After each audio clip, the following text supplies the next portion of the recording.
Hi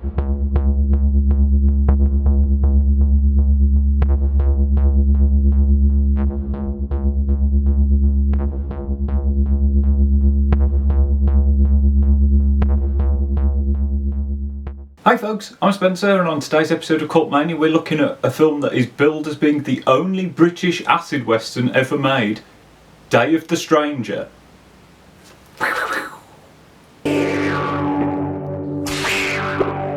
Made on an absolutely minuscule budget, Day of the Stranger comes to us from Thomas Lee Rutter of Carney Films, who also made a little short film called Bella and the Witch Elm, which is really worth your time. And I'm going to say right off the bat, when I said this was made on a minuscule budget, I mean it is made on literally like no money, which for a lot of films makes it quite tricky. But I mean, I wouldn't have wanted to try and make a western on no money, and I know that's going to make it a tricky sell for people. But hear me out, because I think there's a lot to be impressed by here. You're going to love this. The plot follows Cain Farrowwood, played by Dale Shepherd, a bounty hunter whose last bounty went incredibly poorly, including the fact that his horse was shot. But he's offered a job that will allow him to settle down and start a family. So far, so western. But the job is to accompany a man to arrest a sort of mystical, shamanistic outlaw.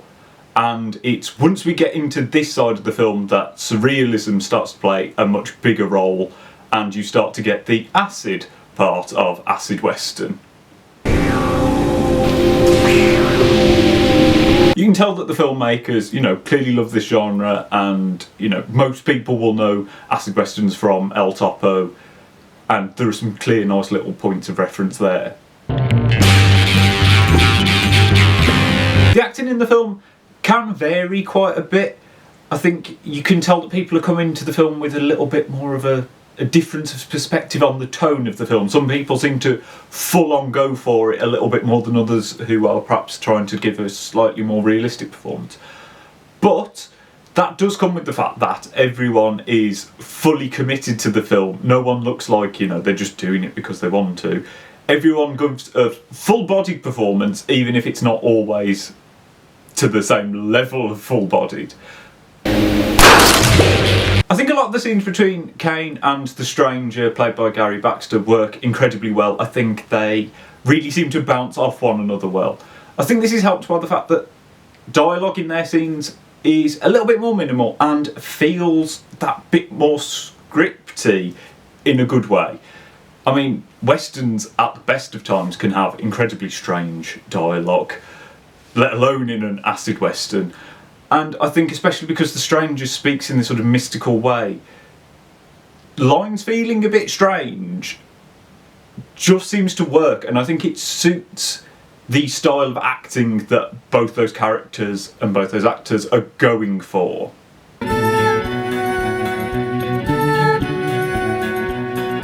I do have to say as well that the stranger is a very dapper dresser, and I mean, to say that he's living out in the middle of nowhere, he looks fabulous.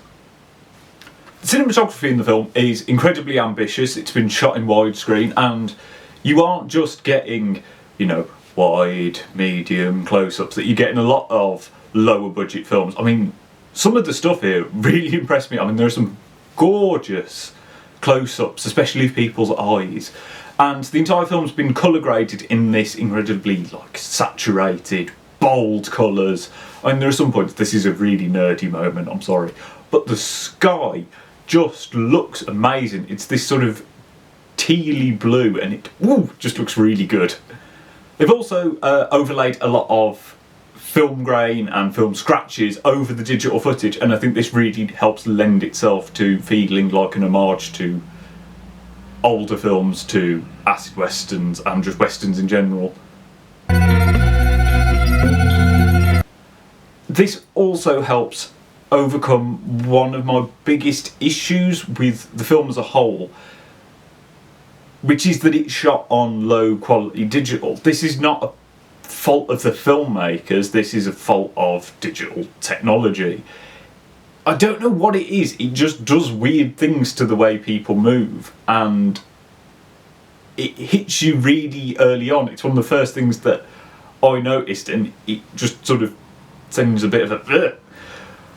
But like I said, this isn't the filmmaker's fault. If you made exactly this same film with all the same acting, everything, on 1975 equipment that is of the same price range, it would somehow look better.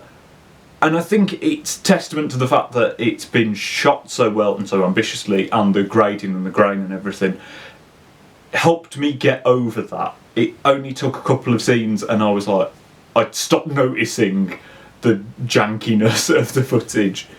And I think that's really impressive, because I know I sound stupid for this, but it is something that bothers me in other low budget films.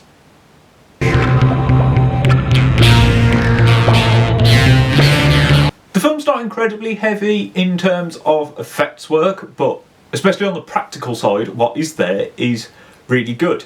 It sort of exists within two separate realms, the effects work. You either have genuinely quite effective and quite stuff, like a knackered Willy that really took me by surprise, or it's in the cheesy, squishy, squelchy world of, like, there's a battered in head, which doesn't look massively realistic, but it's got that sort of old-fashioned practical effect charm.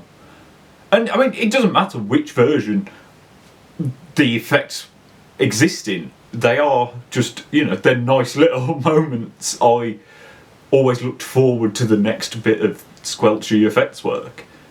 What doesn't work necessarily quite as well are some of the sort of digital visual effects. Some of them do look a little bit cheap, but they're used a lot more sparingly. You don't get them on screen a hell of a lot, so I didn't find that to be a huge issue. Also, I didn't know whether to put this in character or in effect. Hats off to the spooky naked demon lady people. I was not expecting them to turn up, despite the fact they were on the poster, and that was a nice little surprise. They genuinely caught me off guard, and I was like, oh, that's a bit weird.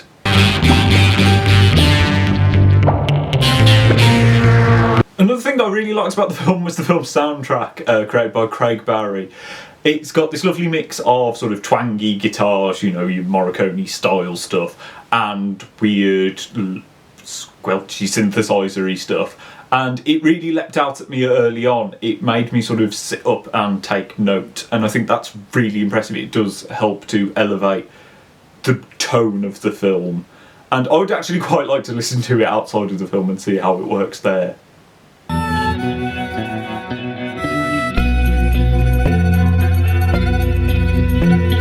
The film is so ridiculously ambitious that you can't help but admire it, to be honest. I mean, it is not going to be a film for everyone. You do have to have a tolerance for cheaper films. I mean, even I had a sort of knee-jerk reaction when I first started watching it. But trust me, stick with it, because it is so ambitious, and there is so much that is so well done that the small inconsistencies that do pop up just faded into the back of my mind, and I just started going with the film and stopped noticing that. And I think that is really impressive, especially when I was coming to it from a critical perspective. And I do think, I mean, if you are an aspiring filmmaker, this film is definitely worth checking out, because it is great to see someone who has come up with this ridiculously ambitious, probably ludicrous idea of filming a Western on no money and seeing it actually work. I've written scripts that were supposed to be these huge, expansive things, and then they just slowly get chopped down into minuscule, tiny ideas that you think, actually, I can do that, I could never do that.